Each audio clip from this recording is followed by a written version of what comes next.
ঢাকা শহরে হকার ব্যবস্থাপনা নীতিমালার আলোকে হকারদের রাস্তা ও ফুটপাত বরাদ্দ দেয়া কেন সংবিধানের সঙ্গে সাংঘর্ষিক ঘোষণা করা হবে না তা জানতে চেয়ে রুল জারি করেছে হাইকোর্টের একটি দ্বৈত বেঞ্চ।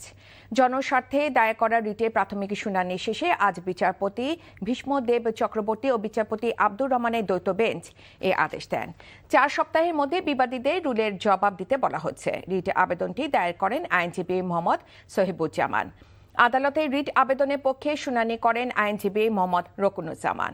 তিনি জানান, নীতিমালা তৈরি করে হকারদের রাস্তা এবং ফুটপাত বরাদ্দ দেওয়া সংবিধানের সঙ্গে সাংঘর্ষিক হওয়ায় এই রিট করা হচ্ছে। জনগণের নির্বিঘ্নে চলাচলে স্বাধীনতা নষ্ট এবং যানজটের সৃষ্টি হওয়াটা সংবিধানের সঙ্গে সাংঘর্ষিক এবং সড়ক পরিবহন আইনের 37 ধারার সঙ্গেও সাংঘর্ষিক।